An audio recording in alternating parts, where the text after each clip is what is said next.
Well, today we're going to take a look at the quotient and product rules and taking higher order derivatives. So if you're doing the derivative of two things that are multiplied together, like use your first expression, v is your second expression, you need to do the derivative of the whole thing. You do the derivative of the first, multiply it by the second, and then you got to add what the original first and multiply it by the derivative of the second. Um, Then when we get to the quotient rule, so if you're dividing two things with u being the numerator on top and v being the denominator, what's in the bottom, you could do the derivative of the top times the bottom minus the top times the derivative of the bottom, all divided by the bottom squared. So I would highly encourage you guys to get the product rule memorized and the quotient rule. It's part of your vocab. There's also some italicized text afterwards that kind of puts it all into words rather than a formula. You need to make sure you know both. So looking at this one here, we have one parenthesis times another parenthesis. That's going to be your quote or product rule up here, which says derivative of the first. Well, derivative of the first, you put the exponent in front, decrease it by 1. Multiply it by the second. This is your second. Then go plus. Take the original first, then multiply it by the derivative of the second. So you can use your power rule on that. Well, then we're going to just do a little bit of simplifying. You could distribute through your 4x into the first parenthesis. You could distribute through your 3x squared into the second parenthesis. Then we have a couple like terms here. The first term and the third term, they go together, and we get our answer. So with that in mind, try this next one and then watch the video. So derivative of the first, because we're dealing with product rule, because we have two things multiplied, is an 8x. Multiplied by the second, so the second set of parentheses, plus the first times the derivative of the second. Well, then distribute through your 8x, distribute through your 2, collect any like terms, which are the squareds at this point, and we get our answer. So that is the product rule. Now, we could have just went ahead and taken our original one here, FOILed it out, and then taken the derivative. And we would have still got the same thing down here. Same idea here. However, there's going to be many times in the future where it's a lot easier to use the product rule than it would be to have to multiply it all out. So here we're going to have to deal with the quotient rule because we're dividing two things. And remember, your answer after you divide is a quotient. Quotient rule says derivative of the top. Well, the derivative of the top would be a 2x multiplied by the bottom. So the bottom right here goes here. Then minus. So then we have the top times the derivative of the bottom. Derivative of the bottom all over the bottom squared. So at this point, you could either distribute through your 2x and your negative 2x and collect your like terms, or you could go ahead and pull out your common factor. You'll notice here before and after the subtraction sign, if you wanted, you could pull out your 2x and then look at what's left. Well, if you did that, you get this here. Notice that this sign here has changed because that comes from your negative onto your negative. And then you'll notice your squareds drop and you're left with a 4 plus 4, so you're left with an 8 times that 2x in front, so you get 16x all over our denominator squared. So let's take a look at this problem. We have fractions within a fraction. So could we use the quotient rule within a quotient rule? Yes. I would not recommend that. My initial thought on a problem like this is to go ahead and simplify this so we have just a normal fraction. Well, to do that, we'd have to take a look at the top. Remember, x cubed over 1 would be as a fraction. X to the fourth over 1 is as a fraction. We'd have to find a common denominator for the top, which would be x squared plus 1. So we're going to multiply the first fraction by x squared plus 1 on the bottom. And therefore, since we can only multiply by special forms of 1, multiply the top by x squared plus 1. Then we can distribute your x cubed in here. into the 1, bring down our next numerator, and we get this all over our denominator. So we got to still do pretty much that same thing down here. Get a common denominator, which happens to be the same thing again. Distribute through that x to the 4th into the top red, and then add 1. Distribute in that x to the 4th with that plus 1 over your denominator. We now have a fraction divided by a fraction, so we can take the original top fraction, and instead of dividing by a fraction, we multiply by the reciprocal, so we take the bottom fraction, flip it upside down. You'll notice at this point then, we have this the same on top and bottom, so those are going to cross out, and we end up with just this as a nice normal fraction. So now, to do our derivative, which we really wanted to do to begin with, we just have to do derivative of the top, and we can do the power rule on this plus the power rule on this. Derivative of that minus 1 is 0, times the bottom minus the top, times derivative of the bottom, and use the power rule on each one. And remember that plus 1 goes to 0, because derivative of a constant is 0, over the bottom squared.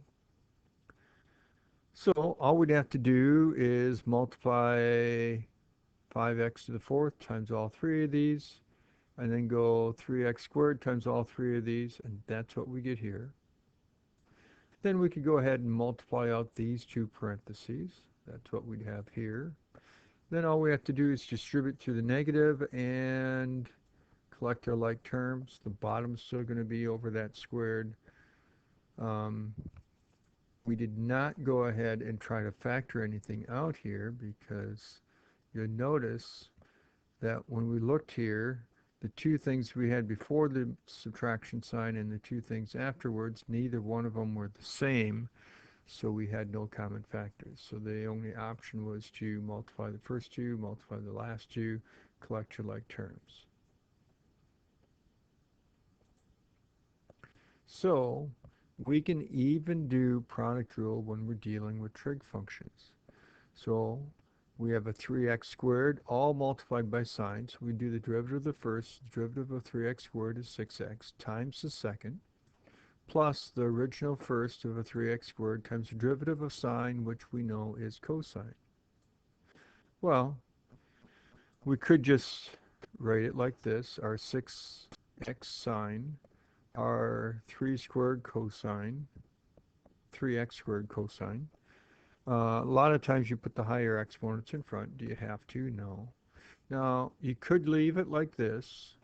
There will be times, many times in the future, where we'll be setting our derivative equal to 0 and solving it. So if you did want to pull out a common factor of a 3x and write what's left, you could do that also. Either one of these bottom two would be acceptable. So we just talked about derivatives of sine and cosine before, but here's the derivatives of the other trig functions. Derivative of tangent is secant squared. Derivative of cotangent is negative cosecant squared. Derivative of secant is secant tangent. Derivative of cosecant is negative cosecant cotangent. Now, I want to just mention one thing here. Now, just remember that the derivative of sine of x is cosine of x, and the derivative of cosine of x is negative sine of x. Now, you'll notice that all these over here have negatives on their answers. As a side note, begins with a C, ends up with a negative. Begins with a C, ends up with a negative. Begins with a C, ends up with a negative. All the ones over here, they don't begin with C, so they're not negative in front. So that's just one of the patterns that shows up. I would highly recommend that you have all these memorized. It's going to make your life a lot easier. Plus, they are part of your vocab. Second derivative is denoted by an f double prime of x or a y double prime, or using your other notation, it would be the f d with the x of x, or this. I would say for the most part, the most common notation that we'll be using and seeing for your second derivative would be this one, or this one. Notice here that the square, or the 2, is on the d, not where on the bottom it is on the dx. So that does make a difference. And then we have our third derivative, which most common is this, or this, or this one here.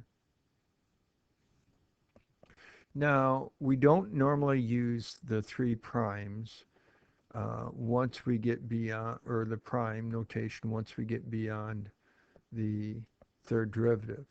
So we would write it like this. So if you wanted the fourth derivative, we could say for your, if you wanted to write fourth derivative like this, it would be f, and then in parentheses 4 of x. Or this next one, it would be y in parentheses 4. Or this last one here, it would be d4y over a dx to the 4. So that would be fourth derivative. So down below here, we want to find our first 4 derivatives of this function here.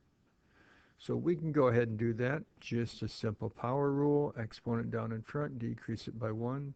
Now this one right here, our exponent's in the bottom. Remember, we can't use power rule when the exponent's in the bottom. So we got to bring it up. It's really an x to the negative 2. So then you put your exponent in front, decrease it by 1. Put your exponent in front, decrease it by 1. And so when we rewrite it, we would get this. Now, for the sake of doing your next derivative, I would still just use this here. Exponent in front to do your power rule. Exponent in front makes it positive 6x with a negative 4 exponent. Exponent in front. Once again, you can distribute through, or not distribute through, but rewrite it so you don't have negative exponents and don't have a fractional exponent. Could you leave it as that fractional exponent since you started out with a fractional exponent? Yes. But you're going to take your negative exponent and move them down to the bottom. And then once again, to go for your third derivative, which is just a derivative of your second one, I would go ahead and do the power rule on this part here. So we'll get a 12. Exponent in front gives us negative 24, x to the 5th. Exponent in front gives us a 210, x to the 1/2. Then you could take that negative exponent down, and then to get our fourth derivative, do the exponent of this. The derivative of 12 goes to 0. Take your negative 5, put it in front, gives us a 120, x to the negative 6. Put your 1/2 in front, we get a 105, x to the negative 1/2. Take your negative exponents down, and we would get this. One last problem here for the lesson. We have on the moon a ball being dropped from a height of 100 feet, so that's why there's a plus 100 for your initial height. Because the moon is smaller, the acceleration due to gravity is different. That ends up being this right here. We're asked to find the height, the velocity, and the acceleration after 5 seconds. Well, if this is your distance, remember the derivative of distance is your velocity. So we'll take the derivative of that. We can just do normal power rule here, exponent in front, decrease it by 1. And then the derivative of that 100 goes to 0. Then you should remember, once you have velocity, to be able to get your acceleration, you just have to do derivative of your velocity. So we just have t to the first times a number, so that is just negative 27 over 5. So if we're looking for our velocity at 5 seconds, we take 5 and plug it in for t right here, and we end up getting 27 feet per second. Our acceleration is here in red at 5 seconds. Well, there's no input here, So your acceleration is always negative 27 over 5 feet per second. Your distance is up here, so you take 5, plug it in for t up here, and we end up getting 32.5 feet.